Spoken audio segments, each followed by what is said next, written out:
आप जिस जीडीपी की बात करते हैं ना, नरेंद्र मोदी जी उस जीडीपी की फुल फॉर्म नहीं बता पाएंगे। जिस जीएसटी की बात करते हैं उस जीएसटी की फुल फॉर्म नहीं बता पाएंगे। आत्मनिर्भर की बात करते हैं, आत्मनिर्भर बोलने के लिए ना अंजना ओम कश्यप की जरूरत पड़ती है, आत्मनिर्भर नहीं बोल पाते ये है। और आत्मनिर्भर बनने की बात करते हैं, डोनाल्ड ट्रंप की बात करते हैं, अपने यार की बात करते हैं, उसका नाम इनसे ठीक से लिया नहीं जाता और अपने आप को इस देश का प्रधानमंत्री बनाते हैं। मोदी जी मरने वालों की संख्या दुगनी कर रहे हैं। मोदी जी मत करिए। मोदी जी आपका झोला पैक कर दूंगा मैं। आपने बहुत इस देश की जनता को मूर्ख बना लिया। आप मोदी जी करके आप इस देश के मजदूरों को खा गए, किसान को खा गए। आपका पेट अभी भी नहीं भरा, आपका पेट अभी भी खाली है। इस देश की पूरी जनता को खाने में लगे हुए हैं। मोदी जी आप भी मोदी जी कर रहे हैं। आप दलाली खाते हैं क्या मोदी जी की? आप भी मोदी जी कर रहे हैं। प्रधानमंत्री हैं, प्रधानमंत्री पद का सम्मान करता हूं मैं, ऐसे प्रधानमंत्री का सम्मान नहीं करता। मनमोहन सिंह जी कम बोलते थे लेकिन झूठ नहीं बोलते थे। ये तो झूठ ही झूठ, झूठ पे झूठ, हद कर दी। अब बात पानी सर से ऊपर जा चुका है। आप लोगों को मरने के लिए सड़क पे छोड़ रहे हैं। आपके पास कोई सुविधा नहीं है, आपके पास पॉलिसी नहीं है। नरेंद्र मोदी जी अगर आप में दम है तो आइए, आप एक दिन मुझसे ही डिबेट करके दिखाइए। मैं आपको बताऊंगा कि आपको इस देश के बारे में क्या जानकारी है। ये देश वो है जिसके अंदर नालंदा ताशकंद जैसी यूनिवर्सिटी है। ये देश वो देश है जिन्होंने महारानी लक्ष्मीबाई जैसी वीरांगना को पैदा करा। ये देश में आप जैसे लोगों की जरूरत नहीं है जो इस देश के नागरिकों को मरने के लिए सड़क पे छोड़ दे। वो मजदूर जिसके घर जाने के लिए उस पर किराया नहीं है, खाने को रोटी नहीं है, वो अफसर क्या ढूंढेगा? वो अफसर तो ये ढूंढ रहा है कि कोई खाली पेड़ मिल जाए जिसमें रस्सी भी टंगाई मिल जाए तो मैं अपने परिवार के साथ में मर जाऊं। उस माँ से जाके पूछिए जो सड़क पे मृत हो जाती है। वो एक छोटा बच्चा, छोटी सी उम्र का बच्चा अपनी मृत माँ का दूध पी रहा होता है पेट भरने के लिए। उस माँ से पूछिए जिसके पेट में नवजात शिशु पल्ला होता है और उसको 8 हॉस्पिटल में जाने के बाद भी कहीं जगह नहीं मिलती और वो माँ दर दर की ठोकरें खा के, अस्पतालों की ठोकरें खा खाकर एम्बुलेंस के अंदर अपना दम तोड़ देती है। क्या ये घटना शर्मसार नहीं है? आपको भले ही शर्म ना आती हो लेकिन मेरे भी घर में माँ है तो मेरा दिल यहाँ से दुखी होता है और मेरे को शर्मिंदा होती है, शर्मिंदगी महसूस होती है कि आज हमारे देश का प्रधानमंत्री ऐसा है जो अपने व्यापारिक मित्रों की मदद कर रहा है। ऐसी स्थिति में भी वो सोच रहा है कि कैसे मैं चुनावी प्रचार करूं, कैसे मैं बिहार को अपने नाम करूं, कैसे मैं बंगाल को अपना नाम करूं। अमित शाह जी, आपको शर्म आनी चाहिए। आपका भी एक बेटा है, एक बार अपने बेटे की ओर देखिए कि आपका इकलौता बेटा अगर बीमार हो जाता है तो आप उसके लिए क्या कुछ नहीं करेंगे। आप इस देश के तमाम बच्चों की तुलना अपने बेटे के साथ करिए, तब आपको पता चलेगा, तब आपको उस माँ का, उस बेटी का, उस बहन का दर्द समझ में आएगा कि एक बच्चे की कीमत क्या होती है। मजदूर से आपने पूछा कि क्या आप सुविधा दे रहे हैं श्रमिक ट्रेन के अंदर? राजधानी में आप भेज नहीं रहे और राजधानी का किराया वसूल कर रहे हैं। आपको शर्म नहीं आ रही?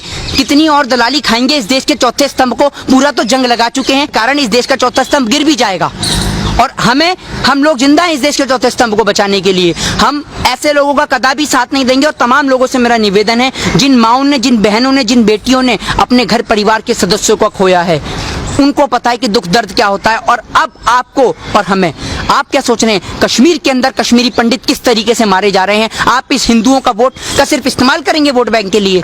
अब इस देश का हिंदू भी जाग चुका है, मुस्लिम भी जाग चुका है, सिख भी जाग चुका है, ईसाई भी जाग चुका है। प्रधानमंत्री जी ऑनलाइन सुविधा करते हैं कि आप इस पे कॉल कीजिए और भारतीय जनता पार्टी की सदस्यता लीजिए। तो प्रधानमंत्री जी एक नंबर जारी कर सकते थे कि पूरे देश में कहीं भी मेरे भारतवर्ष का कोई भी मजदूर परेशान है, किसी भी जाति धर्म को मानने वाला, वो इस नंबर पे कॉल करे, उसके लिए खाना और राशन पहुंचाया जाएगा। प्रधानमंत्री ये कर सकते थे। प्रधानमंत्री ये कर सकते थे कि दिल्ली के तमाम बॉर्डरों से लेकर यूपी, लखनऊ, वाराणसी, कानपुर, केरल, कर्नाटक, पश्चिम बंगाल, हरियाणा, तमाम जगह, क्योंकि प्रधानमंत्री पूरे देश का होता है, तमाम जगहों पर भारतीय जनता पार्टी वालों को और उन निक्करधारी सेवकों को खड़ा कर देते कि कहीं भी मेरे भारतवर्ष का कोई भी मजदूर पैदल जाते हुए दिखे तो उसको सुविधा कराओ आने जाने की, और अगर कोई प्यासा दिखे तो उसे पानी की सुविधा कराओ। देश के प्रधानमंत्री इतना तो कर सकते थे।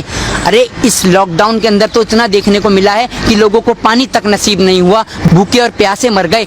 आप मोदी जी इतना तो करा सकते थे कि उनको घर नहीं बेच सकते तो कम से कम उनको उसी जगह पर पानी और खाना तो मुहैया करा देते। मेरे दिल को और मेरे भाइयों मजदूरों को भी बहुत खुशी मिलती। देखिए, रैली का टायर पंचर कर देगी बिहार की जनता, स्वागत के लिए तैयार हैं पुराने जूते और चप्पल, ठीक है।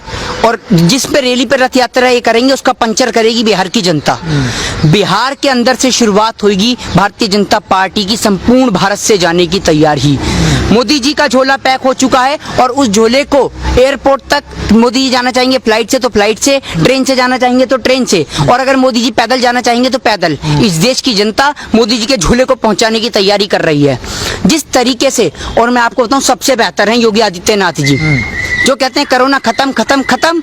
योगी आदित्यनाथ जी के पास ऐसी पॉलिसी है कि अगर कोरोना खत्म नहीं होगा तो झट से खत्म कर देंगे।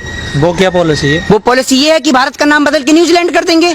खत्म, अंधभक्त खुश कि भैया कोरोना खत्म, क्योंकि नाम ही बदल गया। मेरा मानना तो ये है कि अमित शाह जी बिना बात चुनावी प्रचार करने में लगे हुए हैं, इतनी एलईडीओ का खर्च कर रहे हैं देश की गरीब जनता का पैसा मारकर। योगी आदित्यनाथ जी को भेज दो, वो तो बिहार का भी नाम बदल देंगे। काम इन्हें कुछ करना नहीं है, जनता को मूर्ख बनाना है, भक्तों से ताली पिटवानी है। भक्तों ताली बजाओ और खुश हो जाओ, क्योंकि भारत कोरोना में 11वें स्थान से 4थे स्थान पे पहुंच चुका है। आप थाली पीटते रहो, अनुपम खेर जी आप भी थाली पीटो, खूब थाली पीटो, क्योंकि ये अनुपम खेर जी तो ऐसे लोग हैं, अनुपम खेर जैसे ऐसे लोग हैं जो कोरोना जैसी महामारी में भी पैसा कमाने की सोचते हैं। इन्होंने मूर्ख बनाने का प्रयास कर रखा है पूरे देश की जनता को। कभी ये थाली पिटवाते हैं, कभी ढोल बजवाते हैं, कभी लाइट जलवाते हैं, कभी दिए जलवाते हैं। दिवाली के समय पर या और जो तमाम आपने देखा कि त्योहार बेकार हुए, उन पे तो उन्होंने दिए नहीं जलवाए नरेंद्र मोदी जी ने। दिवाली पे आप कहते हैं कि बम मत फोड़िए, हैं, होली पे कहते हैं पानी मत फेरिए, है ना, और हर त्योहार पर शराब पी के मनाए इंसान। आप और तो और छोड़िए, महामारी के समय में भी कोरोना ने, आप शराब पीजिए, ना त्योहार पे आप बम फोड़िए, ना दिवाली पे बम जलाइए, ना होली पे पानी बिखेरिए। हर त्योहार पे महामारी पे सिर्फ शराब पीजिए। मध्य प्रदेश के अंदर इनके पास बहुमत है नहीं, राज्यसभा में 2 कैंडिडेट इन्होंने खड़े कर दिए। कैसे खड़े कर दिए? क्योंकि वहां इनका इरादा है खरीद और फरोख्त का धंधा चलाने का। ये पुराने बाजीगर हैं, धंधा करने वाले लोग हैं। ये जो गरीब देश की जनता, जो किसान खून पसीने की कमाई से पैसा कमाता है ना, उस किसान से जाके पूछिए जो पूरे दिन अपना पसीना बहाता है, तब उसका बेटा, आपको पता है जब किसान के फोन पे मैसेज आता है तो उसका पिता उससे कहता है कि बेटा फोन पे मैसेज आया, जाकर देख। तो उसका बेटा कहता है कि पिताजी ये मैसेज बैंक से नहीं आया कि हमारे लिए पैसा आ गया, ये मैसेज मेरी फीस का आया है। उस किसान से जाके पूछो कि जब वो अपने बेटे की स्कूल की कॉलेज की फीस नहीं दे पाता, जब वो किसान अपने बैंक वालों का कर्ज नहीं चुका पाता, जब वो किसान के खेत पे कब्जा कर लेते हैं बैंक वाला, तो उस किसान के पास सिर्फ एक ही ऑप्शन होता है, इस पेड़ पे टंग जाने का। और आप एक बात बताइए कि अगर यही सुविधा, जब एक किसान सड़क पे मरता है, जब एक मजदूर सड़क पे मरता है, तो उसको एम्बुलेंस की सुविधा कराई जाती है उसकी डेड बॉडी को उठाने के लिए। अगर यही सुविधा उसको घर पहुंचाने के लिए कर दी जाए तो शायद इस देश का मजदूर कभी ना मरे।